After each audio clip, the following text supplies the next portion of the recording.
Amém, amados irmãos em Cristo Jesus. Muito bom dia a todos. Quinta-feira, dia 13 de agosto de 2026. Graças a Deus por isso.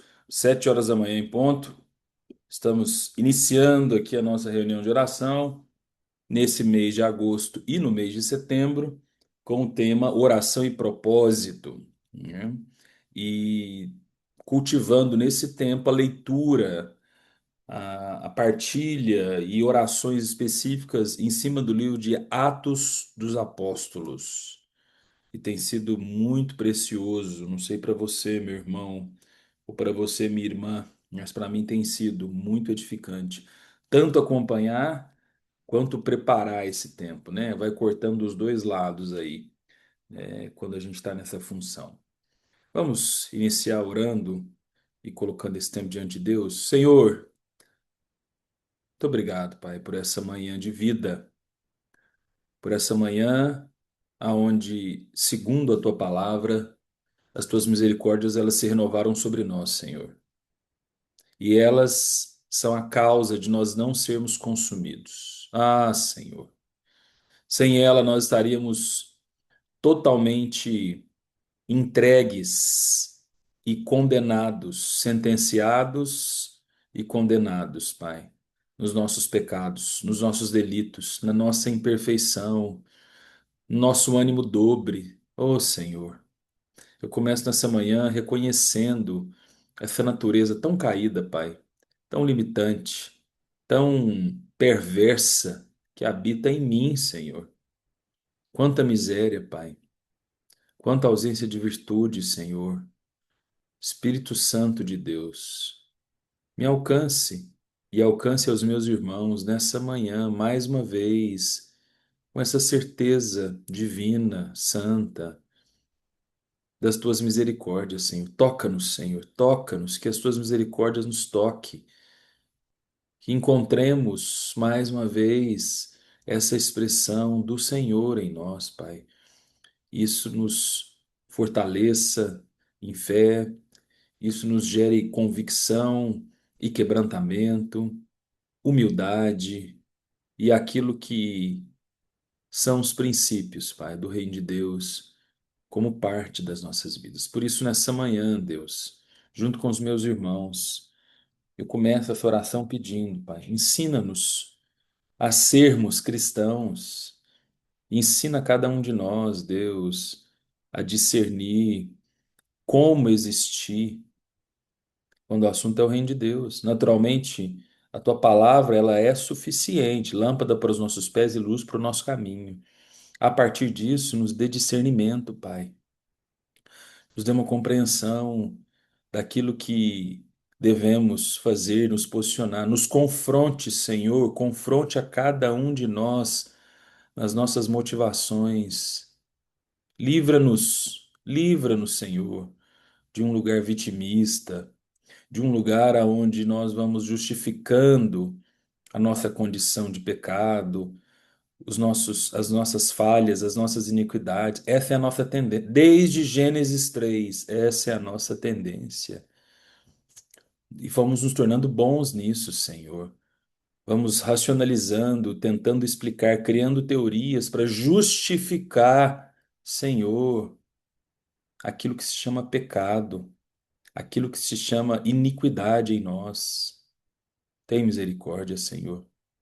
Não vale a pena insistir no reino de Deus sem estar disponível ou disponíveis para essa boa obra do Espírito Santo, Pai. A começar na minha vida, Senhor. O Senhor sabe, o Senhor me conhece, inclusive a dimensão de cada miséria que eu tenho aqui, Pai. Me ajuda, Senhor. Ajude os meus irmãos. Nos ajude no dia a dia, Pai. Nos nossos relacionamentos, uns com os outros. Ajude-nos nas decisões que precisamos tomar, Senhor, a discernir todas as coisas no Senhor e na tua palavra, Pai. Reconhecemos juntos nessa manhã que também não sabemos orar como convém. E te pedimos, Pai, vem sobre nós. Vem sobre nós, Senhor. Se dê a conhecer os nossos corações nessa manhã. e nos ensine nesse bom movimento da tua presença a orar como convém. Pela fé nós te agradecemos pelo tempo que teremos, Pai. No nome santo de Jesus. Amém. Amém. Amém, amados irmãos. Amém. Amém. Amém. Atos dos Apóstolos, capítulo 5. E hoje o recorte dos versículos está um pouquinho mais extenso do que os outros dias, por conta da organização. Nós vamos ler do 17 ao 42, tá? E eu vou ler alguns fragmentos, vamos orar alguns princípios e separei um fragmento final para nossa boa meditação na palavra, né? Se você lembra, você esteve ontem, acompanhou ontem, o Alan estava nos direcionando a partir da primeira parte do capítulo 5, que é o famoso relato, a cena de Ananias e Safira e da infidelidade, da mentira, né, que ocupou ali aquele, aquele momento, tá? E o desfecho disso. E hoje nós vamos seguir então a partir do versículo 17, que diz o seguinte: Tomados de inveja. Aliás, deixa eu voltar aqui um pouquinho, deixa eu pegar do 12, acho que vai ficar interessante aqui para a gente entender. Preste atenção, irmãos, porque é uma narrativa bem rica de detalhes, talvez você não está acostumado com ela, não é talvez uma história tão famosa como Ananias e Safira, mas de uma riqueza muito expressiva para nós.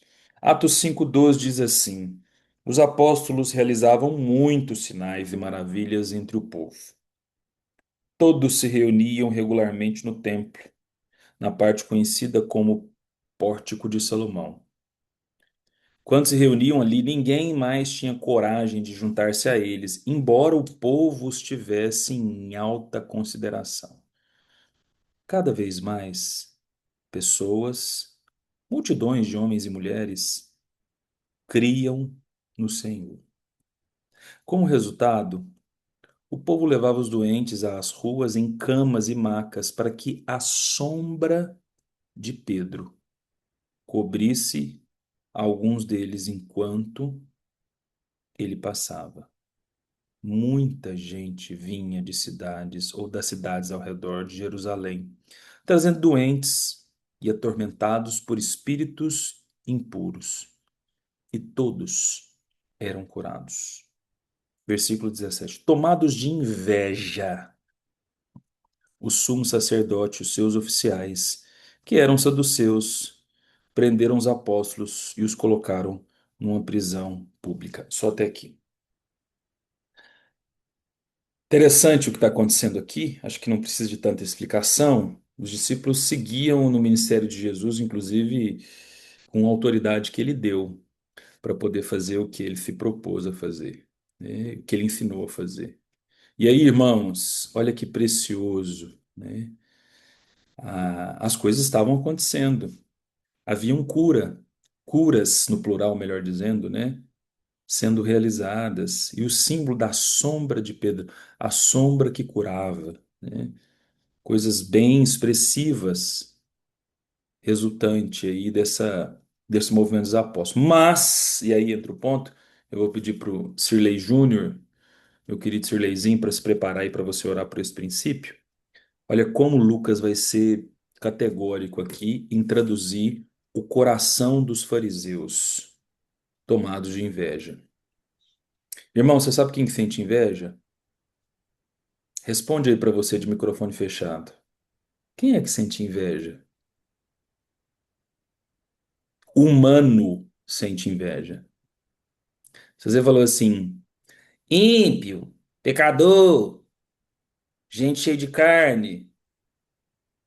Mas eu vou dizer que antes de tudo isso, é o humano caído que habita em mim e você que sente inveja. Cuidado, irmão, porque você pode estar nesse lugar, sim.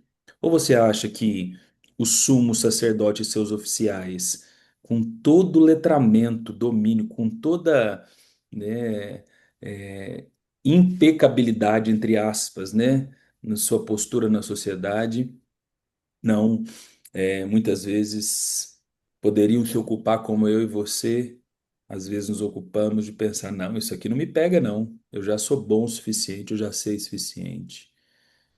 Vamos orar com você, Sileizinho, para que o Senhor nos ajude nesse processo de sondar os nossos corações. Irmãos, o nosso coração, ele é mau, ele é vil. O nosso coração, ele é enganoso.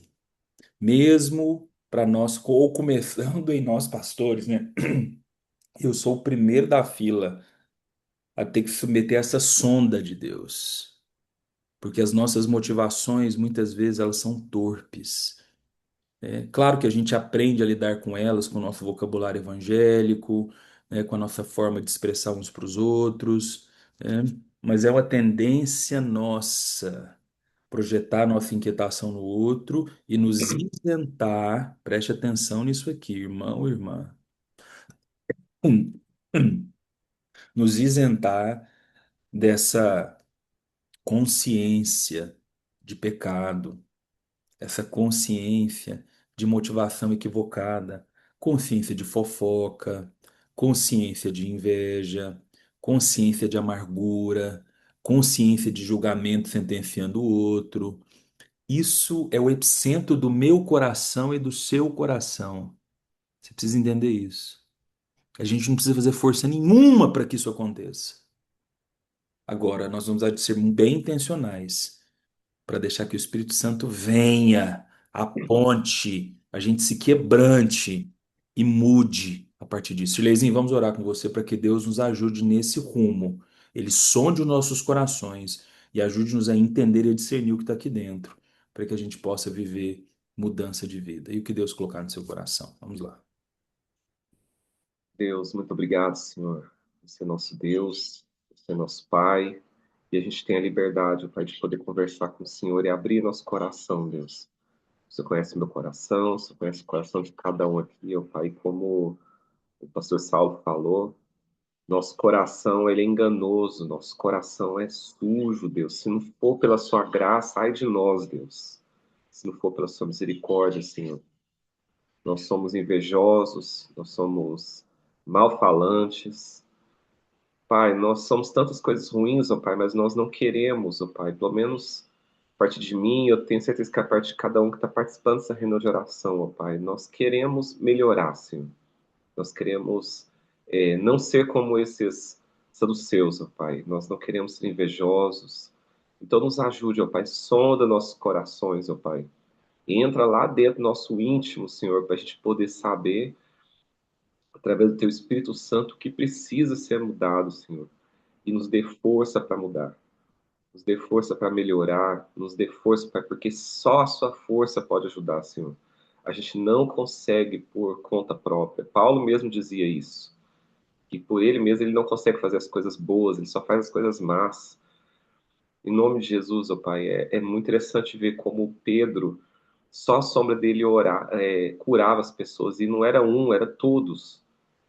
Que intimidade com o Senhor é isso? Porque isso não vinha dele. Era totalmente sua graça, era o Senhor, porque a gente sabe como Pedro era. A gente conhece a história dele, a gente sabe o pouco do coração dele, né? De como ele foi pecador e como ele errou, mas como ele também se acertou, como ele buscou o Senhor, te amava, Deus. Que nós possamos te amar de verdade dessa forma, Deus. Que nós possamos ter o coração do Senhor em nós. O nome de Jesus nos ajude nesse caminho tão difícil, ó Pai. Mas não é impossível, porque nós não somos os primeiros, ó Pai. Em nome de Jesus, ó Pai. Te louvo, te agradeço por esse momento. E que o Senhor continue nos sondando agora, nos mostrando que precisa melhorar, precisa mudar.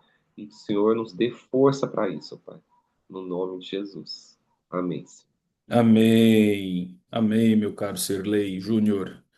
Vamos seguir, irmãos, o mesmo texto, agora a partir do versículo 19, né? Ou seja, um pouquinho antes, no 8, né? Prenderam os apóstolos e os colocaram numa prisão pública.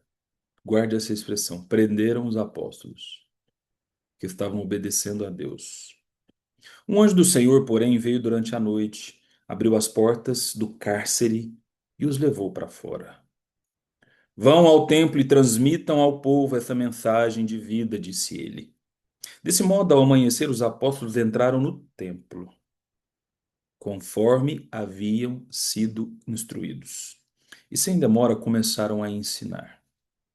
Mais tarde, o sumo sacerdote e seus oficiais chegaram, reuniram um conselho, isto é, toda a assembleia dos líderes de Israel, e mandaram buscar os apóstolos na prisão. Mas quando os guardas do templo chegaram à prisão, os homens não estavam lá. Então voltaram e contaram. A prisão estava bem trancada, mas os guardas vigiando do lado de fora, perdão, a prisão estava bem trancada com os guardas vigiando do lado de fora. Mas quando abrimos as portas, não havia ninguém. Ao ouvir isso, o capitão da guarda do templo e os principais sacerdotes ficaram perplexos e se perguntavam: o que aconteceria em seguida? Então, alguém chegou com a seguinte notícia: os homens que os senhores puseram na cadeia estão no templo ensinando o povo.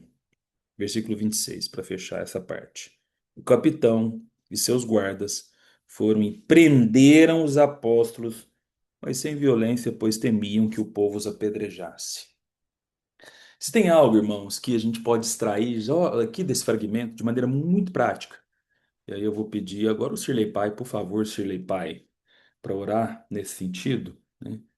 É como nós não estamos isentos, mesmo fazendo exatamente o que nós devemos fazer da parte de Deus, de estarmos sujeitos a privações, a prisões, a desgostos, a problemas que aparentemente se dão no caminho sem uma possível resolução, a injustiças, porque aqui você tem uma narrativa clara de prisão, de dor, de privação, de injustiça, tudo junto e misturado aqui, com homens que estavam fazendo exatamente o que deveriam fazer. Não chega a ser antagônico, irmão e minha irmã, para a nossa mente humana?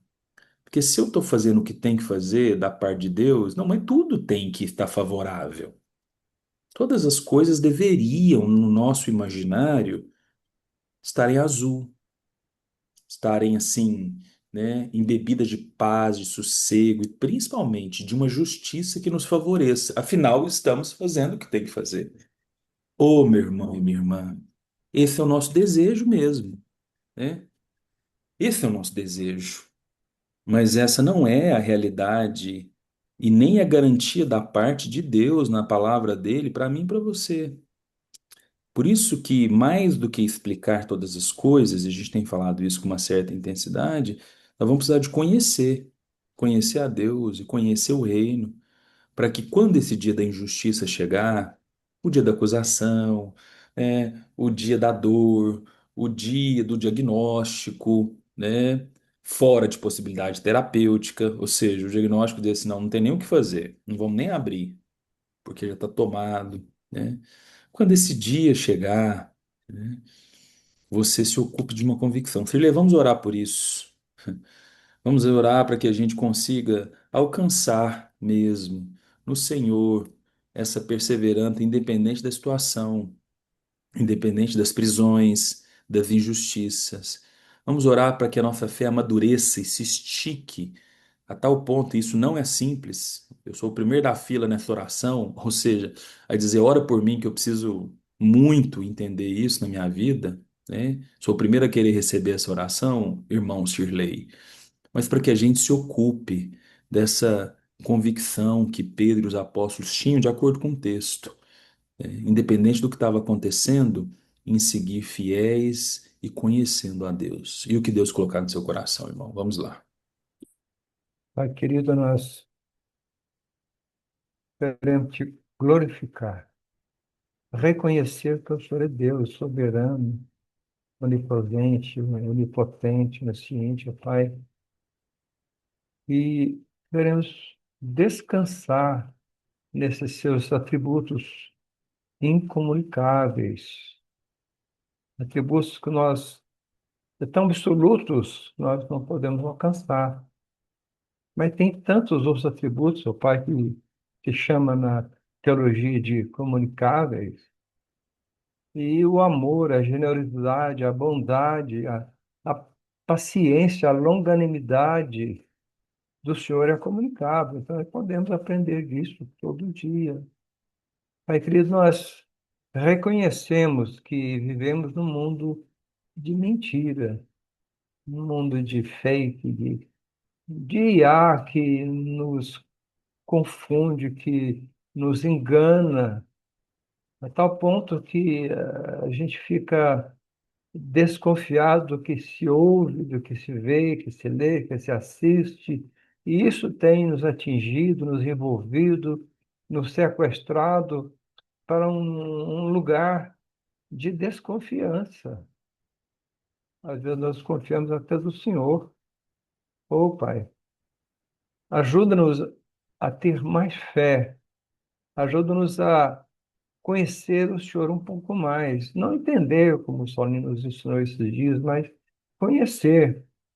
E nós podemos conhecer, especialmente praticando as disciplinas espirituais, orando, como fazemos aqui todos os dias, lendo, meditando na tua palavra todo dia, no mínimo, uma vez por dia, no mínimo, alguns minutos. Nós podemos e precisamos para que possamos nos alimentar, alimentar a nossa alma, nosso espírito, e possamos nos fortalecer diante dessas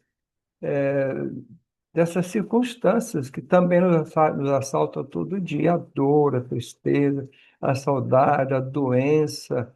Isso nos assalta sim. E também, até nessa área, papai, e que nós lamentamos, todos lamentamos, é que muitos se ocupem de, de espalhar essa mentira da saúde, da alegria, da riqueza, como se fosse um escambo, se fosse uma troca pelo fato de procurarmos o Senhor, de orarmos, de praticarmos alguma liturgia religiosa. Mas não é assim, papai. Nós sabemos que não é assim. Ledo equívoco, mentira que o mundo coloca. E às vezes os púlpitos nos ensinam isso. Às vezes os YouTubers religiosos nos ensinam, e é o que mais ensina, que é a felicidade, o prazer, o gozo a qualquer custo, ou ao custo de seguir o Senhor. Ah, mas que mentira infernal que nos assalta, que toma conta do nosso coração, que a tua palavra não diz isso. Ou nos esquecemos, ou se esquecem, ou não conhecem a tua palavra, que em momento nenhum, nenhum, em lugar nenhum da tua palavra promete essa felicidade absoluta, a ausência de dor, de doença, até de morte. Muitos vivem, às vezes, alguns momentos, nós podemos viver como se fôssemos eternos nesse corpo. Mentira. Ó Pai, livra-nos dessas mentiras. Ajuda-nos, ó Deus, a ser ousados, corajosos e dispostos a conhecer a Tua palavra. E aí sim nós podemos, papai, nos fortalecer e sermos ousados, valentes para enfrentar essas vicissitudes, esses momentos de dor. Ajuda cada um de nós, a partir de mim, a cada um de nós dessa reunião, aqueles que nos damos a esse prazer, porque é um prazer de manhã, como eu estava conversando com o Nildo hoje cedo, geralmente a primeira que chega nessa reunião aqui, ela levanta, abre o canal e está aqui. A gente conversa um pouco nessa reunião. Isso faz com que o nosso dia seja mais suportável, esse relacionamento, a amizade. Ô Pai, que bom nós conhecemos a Tua palavra. E queremos, sim, papai, conhecer cada dia mais aprofundadamente, para que possamos nos fortalecer e estejamos, ó papai, aptos, estejamos fortalecidos para enfrentar essas dores, essas tribulações, as perseguições, como Pedro e seus companheiros enfrentaram, papai. Obrigado a Deus por Senhor nos permitir fortalecer dessa forma, na fé que temos no Senhor, para que possamos alcançar o conhecimento da justiça através da fé. Muito obrigado, Senhor Deus. Em nome de Jesus. Amém. Amém, meu Amém. caro Sirlei. Amém. Amém. Vou pegar uma voz feminina aqui. Ô, querida Fernanda, muito bom dia. Não sei como é que tá aí a realidade. Se você puder, por favor, se prepare aí, porque nós vamos ler mais um trecho e vou pedir para você orar um princípio aqui antes da gente poder meditar na palavra, tá bom? Vamos lá, a partir do versículo, agora na sequência, né? 27. Em seguida, levaram os apóstolos e os apresentaram ao conselho de líderes do povo, onde o sumo sacerdote os confrontou. Nós lhes ordenamos firmemente que nunca mais ensinassem em nome desse homem, disse ele. E mesmo assim vocês encheram Jerusalém com esse seu ensino e querem nos responsabilizar pela morte dele? Pedro e os apóstolos responderam: devemos obedecer a Deus antes de qualquer autoridade humana. O Deus de nossos antepassados ressuscitou Jesus dos mortos depois que os senhores o mataram, pendurando-o numa cruz. Deus o colocou no lugar de honra à sua direita como príncipe e salvador, para que o povo de Israel se arrependesse de seus pecados e fosse perdoado. Somos testemunhas, somos testemunhas dessas coisas, e assim é também o Espírito Santo que Deus dá àqueles que lhes obedecem. Ok, Fernanda, vi aqui, sem problemas, tá bom? Vamos lá, então. Amanda, bom dia, minha querida. Como é que você tá aí? Você consegue orar? Bom dia, consigo sim, Saulo. Tá. Esse trecho, Amanda, que eu acabei de ler, ele é extremamente, assim, claro em reafirmar o princípio da obediência, em obedecer a Deus, né? Vou ressaltar as palavras de Pedro novamente. Devemos obedecer a Deus antes de qualquer autoridade humana. Quer dizer, há uma soberania, há uma hierarquia soberana quando o assunto é obediência a Deus, né? De acordo com a palavra, mas isso muitas vezes não está alinhado com as nossas vidas. Estamos obedecendo a tanta coisa, são tantas vozes que a gente vai obedecendo, inclusive a voz do nosso próprio eu, né? A voz dos nossos desejos, é tanta coisa, ou são tantas questões ao nosso redor que vamos priorizando e obedecendo e abrindo mão desse lugar soberano de obediência a Deus. Vamos orar para que a gente consiga entender e assimilar o princípio de obedecer a Deus, custe o que custar, né? E o que Deus colocar no seu coração, minha irmã. Vamos lá. Senhor, continuando, Pai, em tua presença. Obrigada, Senhor, porque o Senhor nos deu este, deu ao Saulo, ao pastor Alain, esse princípio, Pai, de orar todos os dias pela manhã. Obrigada, Senhor, porque o Senhor nos chama todos os dias, Pai. O Senhor nos ama, Pai, independente das nossas mazelas, Pai. Mas nesse princípio, Pai, de obediência, realmente, Senhor, nós somos tão falhos, nós somos, ó Deus, tão caídos, pecadores, Pai. E nos ensina, Pai, a obedecer, a ouvir a tua voz primeiramente, a acalmar o nosso coração e a nossa mente, para não ouvir, como Saulo disse, as outras vozes. Hoje nós vivemos num mundo tão caótico, onde a gente tem que fazer tanta coisa, tem que tanta coisa, e acaba esquecendo, Pai, de ouvir, de parar, de meditar, de buscar o Senhor, Pai. E aí não obedecemos. Que o Senhor Deus possa realmente continuar nos incomodando, Pai. E essa reunião é um dos princípios que nos faz parar, meditar, ouvir o Senhor. E como que a gente vai obedecer ao Senhor se a gente não te ouve, se a gente não te busca? Então, Senhor, que o Senhor continue colocando esse princípio no nosso coração, para que a gente consiga obedecer a partir da voz do Senhor, dos ensinamentos do Senhor, da palavra do Senhor, tá? Que a gente consiga parar para ouvir o Senhor, para obedecer, independente de Independente se tem chefe, independente se tem todos os outros problemas, se tem qualquer outra questão, que a gente consiga parar, ouvir o Senhor e obedecer, Pai, a partir de mim, que sou muito falha nesse aspecto, Senhor, mas que o Senhor possa nos incomodar, Pai. E assim a gente consiga obedecer e olhando sempre para o alvo, que é o Senhor. Em nome de Jesus, Pai, que eu te peço. Amém. Amém, Amém. Amanda. Obrigado. Amém. Amém, irmãos. 7h31. Nesse bom princípio do que tem sido os nossos encontros, vamos agora destinar de forma muito específica uma leitura com uma devocional aplicada aí para as nossas vidas. Final do texto, que é a partir do 33, indo até o versículo 42, diz o seguinte: Quando ouviram isso, os membros do conselho se enfureceram e decidiram matá-los. Matar quem? Os apóstolos, Pedro e os demais, tá? Um deles, porém, um fariseu chamado Gamaliel, especialista na lei e respeitado por todo o povo, levantou-se e ordenou que eles fossem retirados da sala do conselho por um momento.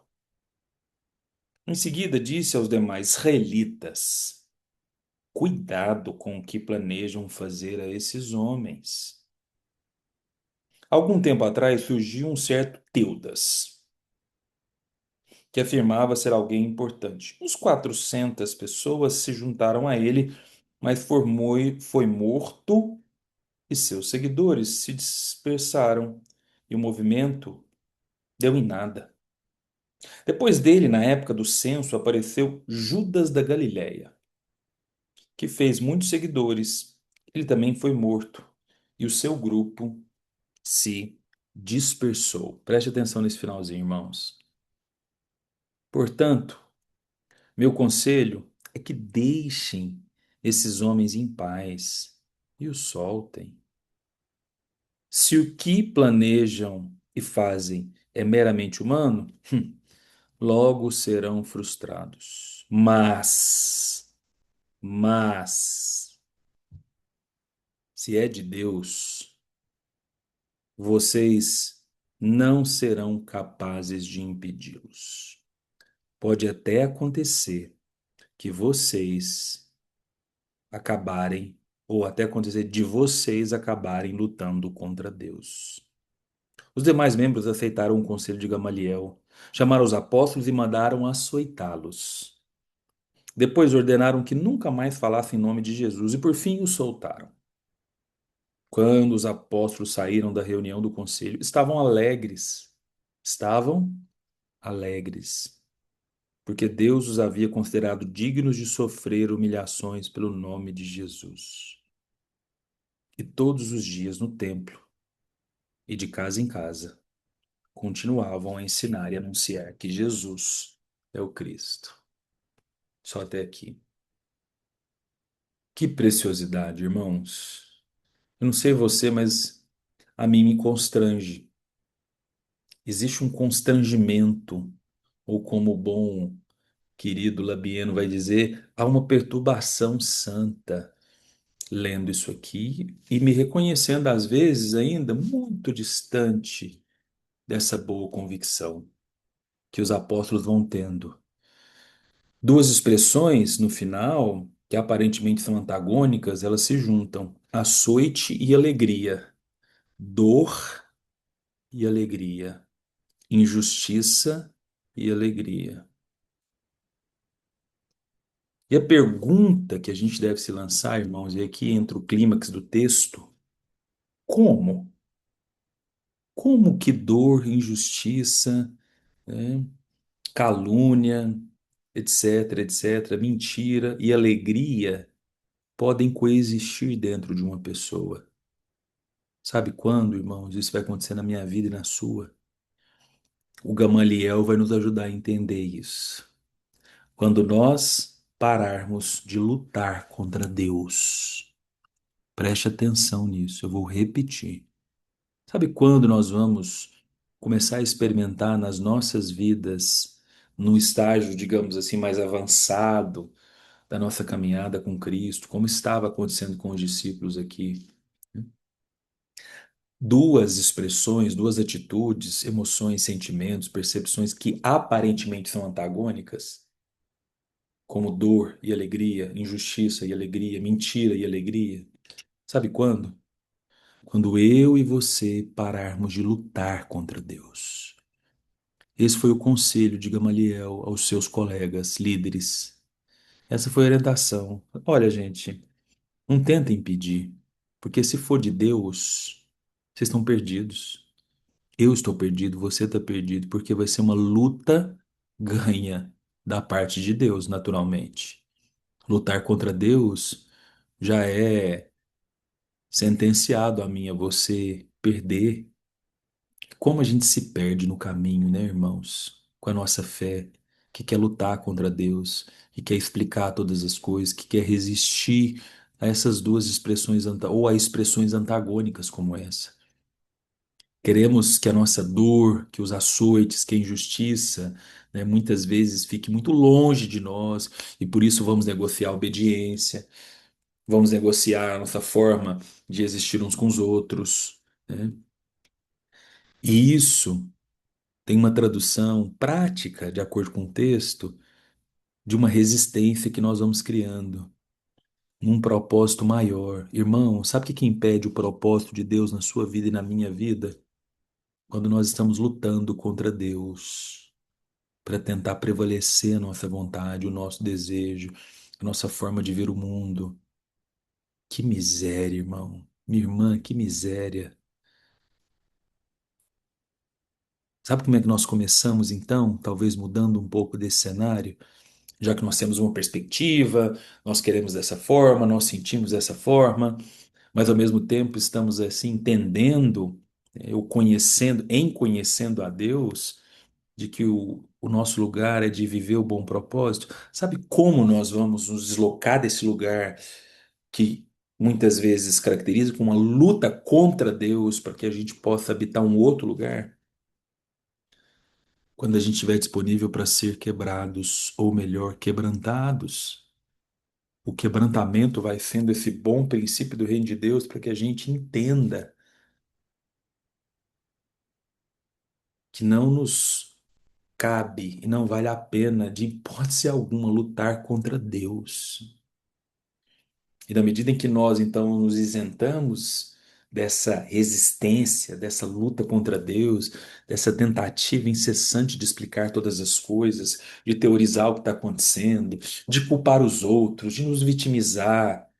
Ô, irmão, eu tô cada vez olhando para minha vida, porque eu sou assim.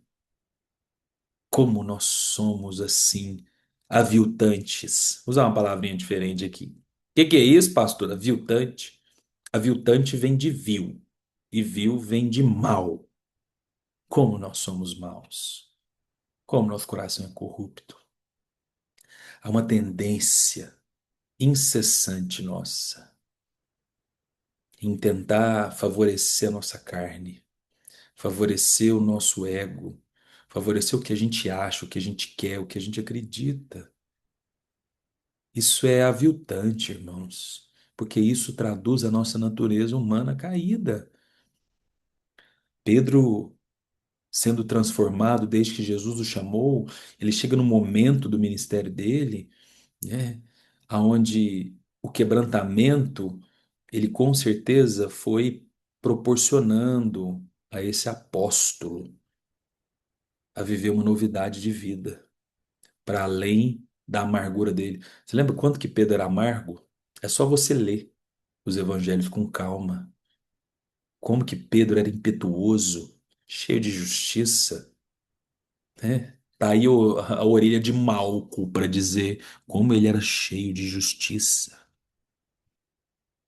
Que justiça desnecessária, para dizer o mínimo.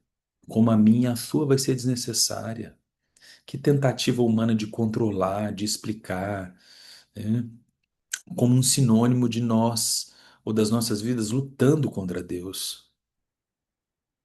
Deus falando na boca de um líder de Israel que estava vivendo toda essa oposição ao início da igreja. Olha que coisa curiosa. É da boca de Gamaliel que vai sair. Para, gente. Se for de Deus, você pode espernear aí. E nada vai acontecer. Você só vai ficar lutando contra Deus e vai perder. Que Deus me abençoe e te abençoe, meu irmão, minha irmã. Nesse sentido mais essencial da palavra abençoar, de acordo com o texto, que a gente descubra, vamos voltar lá no início, quem é que sente inveja? O humano. Você sente inveja. Eu sinto inveja. Ainda que a gente não deixe essa inveja transparecer na linguagem verbal, que é assim, eu sinto inveja. Mas o nosso coração, a nossa forma de interpretar, de explicar, destila muitas vezes a nossa natureza vil, como era no coração dos líderes religiosos da época. Eu e você temos a tendência, né, de não alcançarmos aquilo que é da dor, a prisão, a injustiça. Nós já queremos explicar, inclusive colocando capeta onde não tem, né? Criar uma teologia que sempre insista em explicar essas questões, em condenar os outros, em trazer uma espécie de nobreza para nós, como se a gente conseguisse produzir alguma coisa boa. Meu Deus, irmão, não há nada de bom em nós, nada.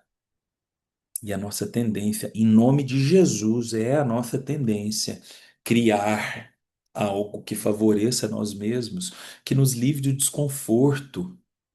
Mas não foi isso que nós vimos aqui, irmãos. Açoite, prisão, solta, manda prender de novo, manda bater. Lê com calma e veja se eu estou inventando alguma coisa, irmão. Isso aqui, não sei você, irmão, mas isso aqui tá me dilacerando.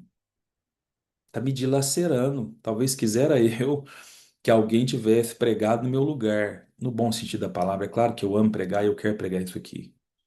Mas isso aqui tá me dilacerando, irmão. E eu espero que te encontre. E fechando, né? Nós vamos habitar esse antagonismo da dor com alegria, da injustiça com alegria, tão precioso, tão eterno, irmãos, tão libertador.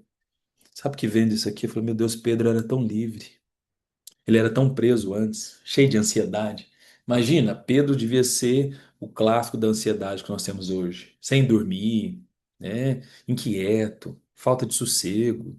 É nítido isso. Pedro, ele é uma caracterização clássica da minha ansiedade e da sua ansiedade hoje.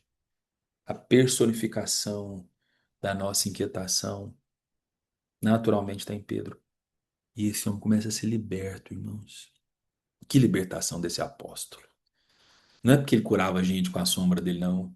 Eu imagino que ele estava num momento que, whatever, isso não faz diferença alguma, no sentido assim, não eu estou atrás disso, eu estou atrás de obedecer a Deus. Se ele vai querer que eu fique preso, se ele vai querer que eu apanhe, injustiça, isso vai se tornando periférico. E aí o ponto final, irmãos, para a gente poder concluir.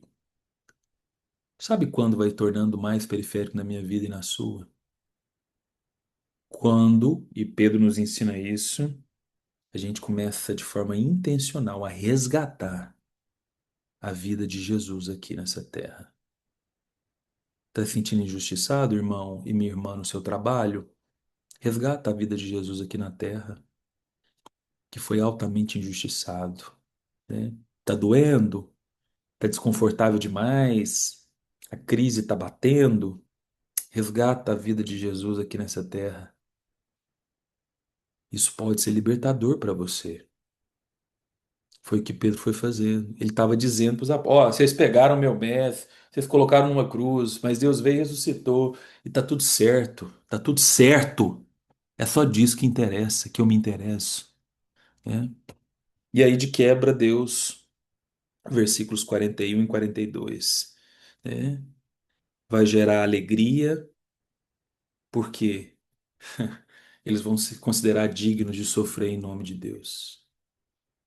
Pare de lutar contra Deus, meu irmão e minha irmã, e descubra o teu bom propósito, mesmo nesse mix de injustiça, de dor e de não compreensão da sua parte.